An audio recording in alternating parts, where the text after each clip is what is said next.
Hello, ecology students.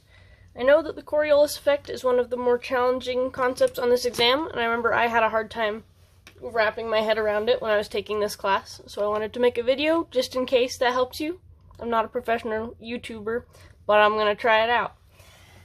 So, first thing is that hot air rises. Where on Earth is the hottest? The tropics. So, hot air is going to rise away from the tropics. Or, well, at the tropics, the hot air is going to rise. Now, rule number 2 is that air flows from high pressure to low pressure. So we had a bunch of air just move away from the surface at the tropics. So now the surface at the tropics is now a low pressure area. So we're going to have air that comes in from the temperate zones. And now, because air just left here, this is now a low pressure area, so air needs to come here to fill that in. So Mr. Hadley proposed, he was a scientist who thought that there would be 2 of these cells, these convection air current cells. There'd be air coming in from this side to fill the tropics and from that side. And he thought that there would just be 2 cells that would cover the whole Earth. There's only 2 cells, there's not 4, because this is all considered the top cell and this is all considered the bottom cell, because in here everything's moving all throughout it. So just, they're 2 giant donut cells that go around the Earth. Now, unfortunately, this conclusion was insufficiently complex.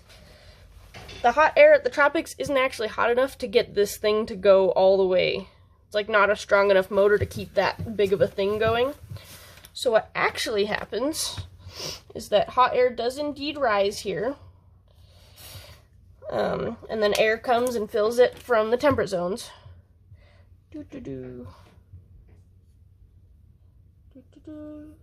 Okay.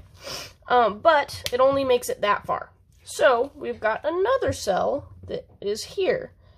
And this air, because this becomes a low pressure zone, that keeps this going, which means air moves away from here and ends up moving up and filling that in.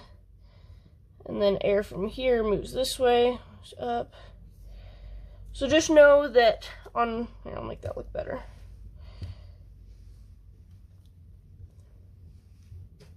On both sides, like at each, at the equator, at 30 degrees and at 60 degrees, air's all moving the same way. So at the equator, all the air's moving up. At 30 degrees, all the air's moving down. At 60 degrees, all the air's moving up. So just know that hot air rises at the equator, and then you can figure out the rest, as long as you know that there's 6 total cells. So there's a cell here. That's 1 donut, that's 2 donuts, 3 donuts, 4, 5, 6. And these go all the way around the Earth. Cool. So, now, since we live on the Earth's surface, we care most about the surface winds. So, we don't care a whole ton about what these up here are doing. Let me make that look nice again. We don't care what this air is doing a ton, at least not for, like having ships that you need wind to fill their sails. So we pay attention to these surface level arrows.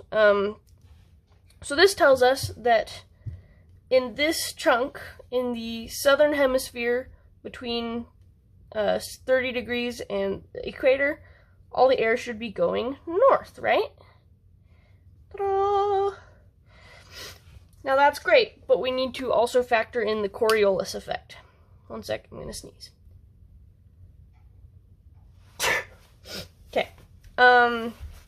We need to factor in the Coriolis effect. Now, the Coriolis effect happens because the Earth is rotating on its axis.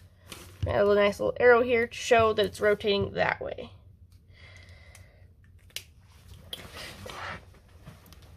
The wind moves straight. Wind is not actually curving, it's just curving relative to the Earth because the Earth is spinning beneath it.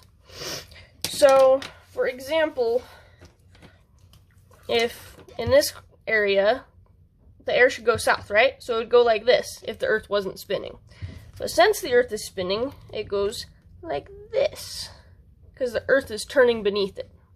Does that kind of make sense? So in the northern hemisphere, the wind is going to look like it's turning to its right. So relative to the Earth, the wind is turning. So that means that all this wind is going to be turning to its right. Now in this cell, because the surface winds are going north, which way is it going to turn? Still to its right. Remember, be the wind. So the wind is going to turn right, and right, and right. And then in this polar chunk,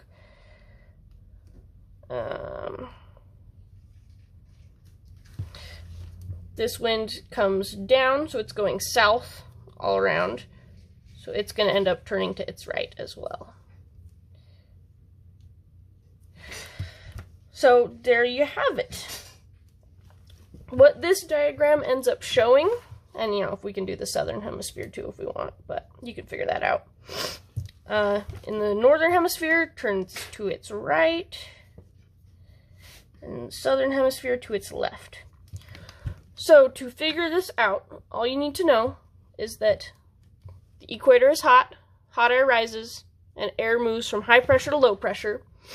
And then because the Earth is spinning, winds in the northern hemisphere appear to turn to their right, and winds in the southern hemisphere appear to turn to their left. So just combine the direction of these surface wind arrows with the direction that the Coriolis force is going to make them turn, and there you have it. I hope that was helpful. Thanks. Bye.